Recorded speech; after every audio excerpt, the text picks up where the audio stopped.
Et mais quel bonheur mes assassins de vous retrouver pour un nouvel épisode du top et flop.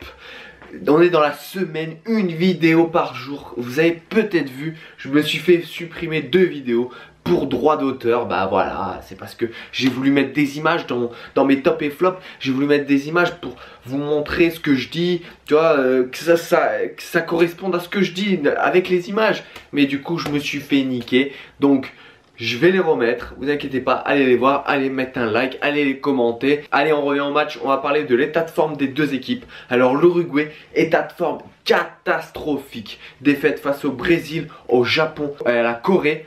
Et victoire contre le Mexique, mais il y a assez longtemps, juste après la Coupe du Monde. Donc niveau confiance, ils sont 0. La France va un peu mieux, même si elle est un peu malade par rapport à son match face aux Pays-Bas. Perdu, voilà, mais elle reste sur une victoire face à l'Allemagne, les Pays-Bas, un nul en Allemagne, voilà, donc état de forme correct, on va dire. Niveau composition d'équipe, l'Uruguay avec son traditionnel 4-4-2, voilà, avec Cavani, Suarez. On peut noter les absences de Godin, Jiménez et Muslera. Côté français, retour avec le 4-2-3-1 qui a toujours bien marché en équipe de France. Je sais pas pourquoi Didier Deschamps à chaque fois qu'il rencontre une grosse équipe, il met 4-3-3. Avec la titularisation de Rami et Sakho en défense centrale, Ndombele pour sa première titularisation, Fernand Mendy sur le côté gauche pour sa première sélection. A noter que Varane, Kimpembe, Nzonzi et Digne retournent sur le banc par rapport au match des Pays-Bas. Et toujours l'absence de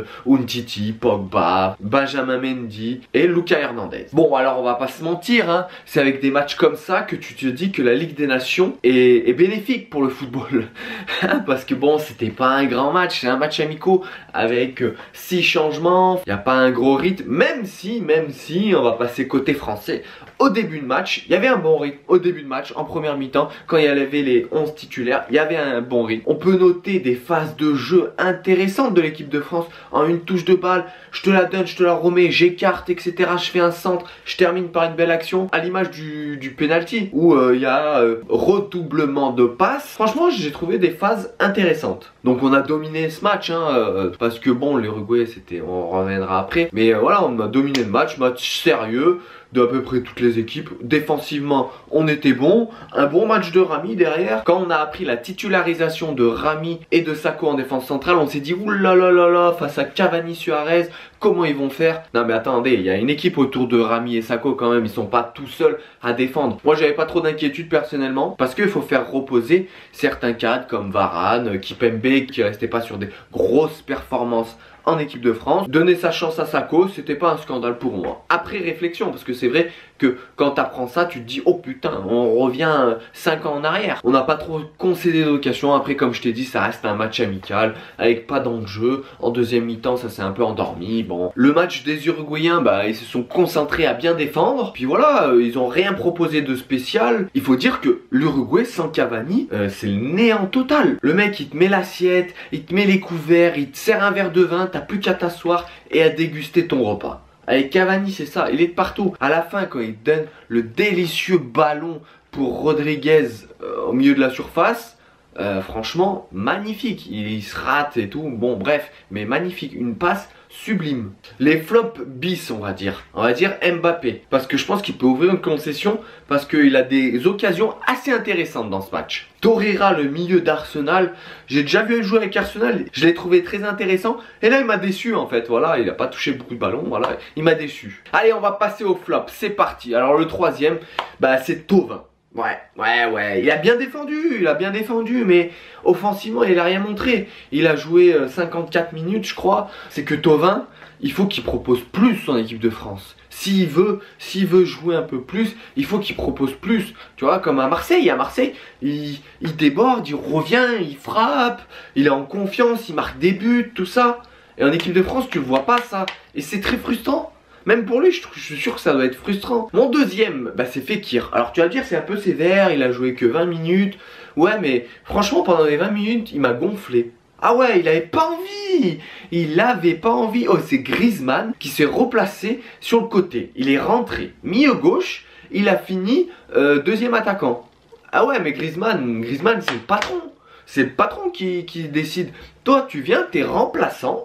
Donc viens, replace-toi sur le côté, montre un peu d'envie, arrête d'être en dilettante, toujours comme ça. Enfin, t'as ta chance, essaye de faire quelque chose. Essaye de montrer un minimum, au moins l'état d'esprit. Ah, il m'a gonflé, Fekir, en 20 minutes, il m'a gonflé. Et le numéro 1, bah Suarez, hein, l'un des meilleurs attaquants du monde, forcément, t'attends mieux. Là, il a perdu des ballons, il a fait des mauvais choix, il a pas d'occasion. Ah, il a été transparent, quoi. Je pense que, sincèrement, il a pris un jour de congé. Allez, on va passer au top. Alors, mon troisième top, c'est Fernand Mendy. Tout simplement, il a débordé, il a centré. Il a pris son couloir, voilà, il a bien défendu. Attention quand même. La dernière action là, t'essayes de faire une roulette, machin. Tu te crois pour Zidane, tac, tu fais une petite roulette. Et puis après tu vois que l'attaquant il arrive, tu pousses du bout du pied sur Rami. Rami du coup il s'est enflammé, il a fait une petite, un petit geste comme ça par-dessus la jambe pour Lloris. Et failli finir en corner. En fait, c'est Fernand Mendy, c'est un peu ça, il en fait un peu trop des fois. Deuxième top, Tanguy Ndombele. Donc, ce qui est intéressant avec lui, c'est qu'il est tout le temps en mouvement. Et quand il te fait une passe, il te propose un appel derrière. Tu vois? Donc, tu as toujours une solution avec lui. Et à la récupération, orientation du jeu, voilà. On voit clairement la différence avec Nzonzi. Nzonzi, c'est coucou, je te fais la passe et je te propose pas, je reste dans mon coin, tu vois. Alors que lui, il récupère, il donne, voilà, comme je t'ai dit, il propose des appels. Donc Tanguy Ndombele, très intéressant. Et le numéro 1 pour moi, franchement, Griezmann. Ah, il a été à la baguette ce soir. Ah ouais, distribution, surtout, franchement, il s'arrache sur le terrain. Ah, c'est un chien. Il va aller tacler un joueur, il défend, il se replace. Comme je t'ai dit, il a pris la place à Fekir. Enfin, franchement, il harcèle la défense. Et puis, surtout, il a mis un amour de passe. Je suis tombé amoureux quand j'ai vu cette passe pour Mbappé à un moment.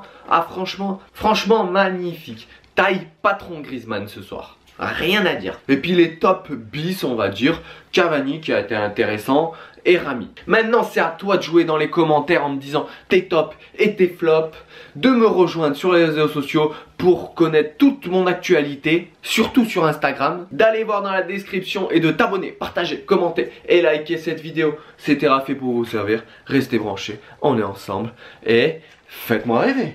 Antoine Griezmann.